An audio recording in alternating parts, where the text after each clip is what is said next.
Money doesn't buy happiness, right? Well, why do we still keep chasing it? On this episode of the Darius Foroux Show, we will talk about that.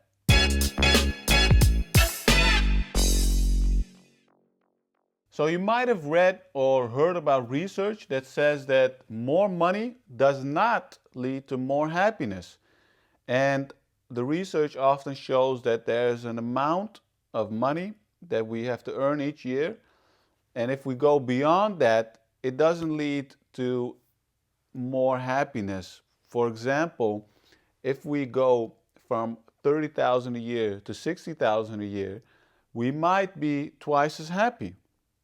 However, if we go from 60 to 120, we won't be twice as happy anymore, because after a certain amount of money, it doesn't have that big of an influence on the way that we live our life. Now, all these things are great because the research shows that it's true, and I believe that as well, because we all have to stay practical, right? Like if I would tell you, hey, you don't need money, you'll be like, hey man, I still have to pay the bills, right?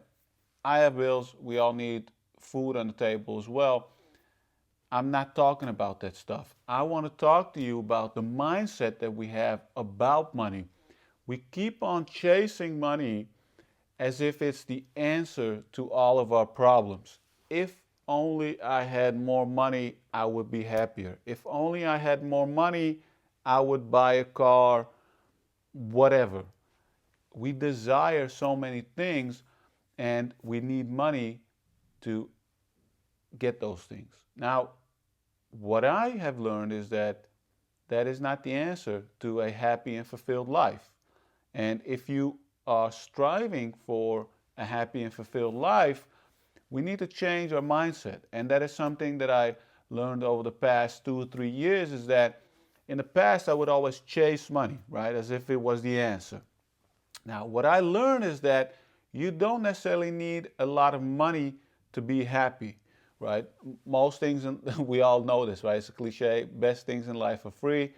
We keep forgetting about it, but we have to realize that it is true. Now, again, that doesn't help us put food on the table.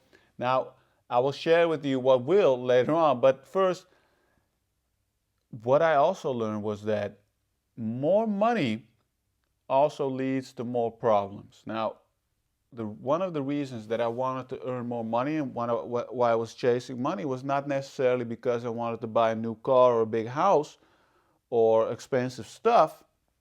No, I thought that earning more money would lead to a easy and peaceful and tranquil life. Now, that is not the case. That is not how it works, because life does not work that way.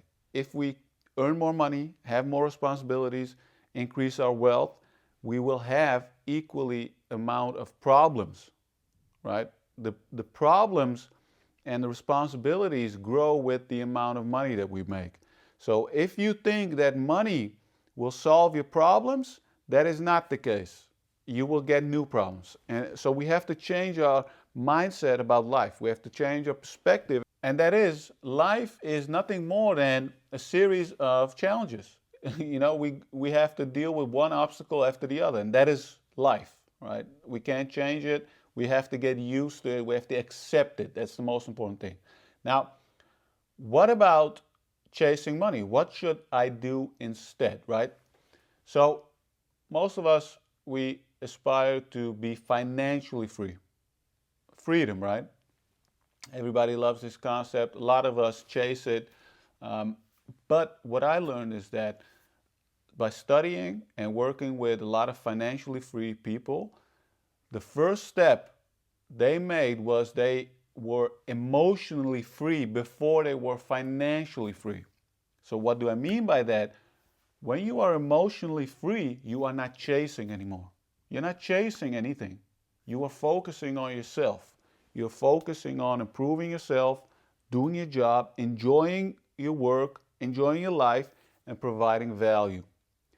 Those things lead to rewards. Now, you don't control the rewards, you control yourself.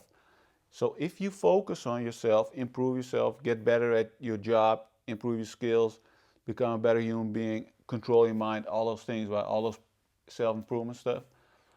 You will provide more value.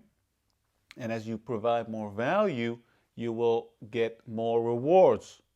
So that's why I say stop chasing money and start becoming emotionally free. Now, how can you do that? There are multiple ways I've learned. Now, I have used a lot of Stoic teachings, and that helps with managing your desires and becoming more peaceful. And it's basically the same as mindfulness as well, and Buddhism. And I think everything is inspired by each other. And what it comes down to is we want to be more, we want to detach more from all the obsessions that exist in the world. And we want to be more emotionally free, and we don't want to chase anything because we stop believing that something will make us happy or make us fulfilled. It is within ourselves. So the path that you take to achieve that mindset, that emotional freedom, is completely up to you. So what I recommend is experiment. Read Stoic philosophy, read mindfulness, Buddhism, read these different things, and then make up your own mind and pursue one path or multiple paths that lead you to more emotional freedom. But what it comes down to is we need the mental fitness. That's how I look at it, is a mental training to control our thoughts more and not be controlled by them, right? That's how I like to look at it. Ultimately, we can't control our consciousness, right? That's also something that research shows, but how we can make sure that we don't follow through on all the thoughts that we have. So that is one of the main lessons that I've learned, and that will help you to get more emotional stability in your life, and ultimately you will see the financial rewards as well. So I hope you enjoyed this episode. If you want me to talk about anything else, feel free to let me know in the comments if you have any questions as well, or send me an email.